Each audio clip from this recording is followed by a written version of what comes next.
سچ مچ ہونے والی، وہ سچ مچ ہونے والی کیا ہے؟ اور تم کو کیا معلوم ہے کہ وہ سچ مچ ہونے والی کیا ہے؟ وہی کھڑکھڑانے والی جس کو سمود اور عاد دونوں نے جھٹلایا۔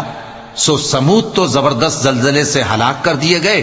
رہے عاد تو ان کو نہایت زوردار آندھی سے تباہ کر دیا گیا۔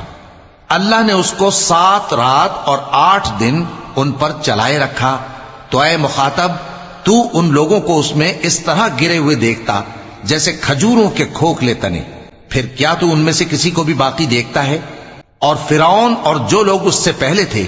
اور وہ جو الٹی ہوئی بستیوں والے تھے، سب گناہ کے کام کرتے تھے، سو انہوں نے اپنے پروردگار کے پیغمبر کی نافرمانی کی تو اللہ نے بھی ان کو بڑا سخت پکڑا۔ جب پانی طغیانی پر آیا تو ہم نے تم لوگوں کو کشتی میں سوار کر لیا تاکہ اس کو تمہارے لیے یادگار بنائیں اور یاد رکھنے والے کان اسے یاد رکھیں۔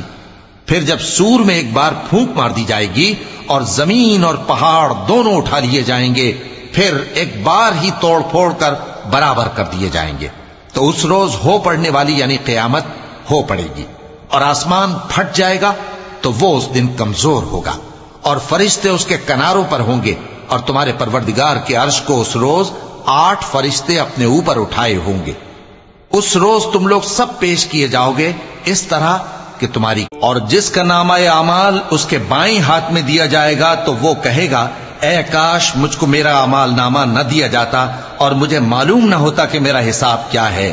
اے کاش موت میرا کام تمام کر چکی ہوتی، آج میرا مال میرے کچھ بھی کام نہ آیا، مجھ سے میرا اقتدار جاتا رہا۔ حکم ہوگا کہ اسے پکڑ لو،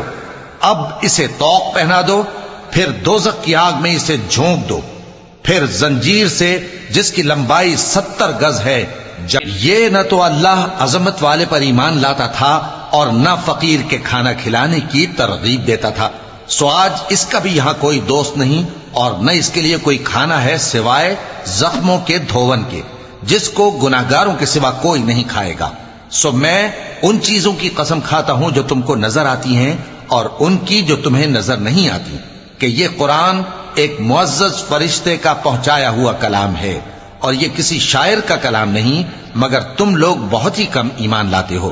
اور نہ کسی کاہن کا قول ہے، لیکن تم لوگ بہت ہی کم غور و فکر کرتے ہو۔ یہ رب العالمین کا اتارا ہوا ہے، اور اگر یہ پیغمبر ہماری نسبت کوئی بات جھوٹ بنا لاتے تو ہم ان کا داہنا ہاتھ پکڑ لیتے،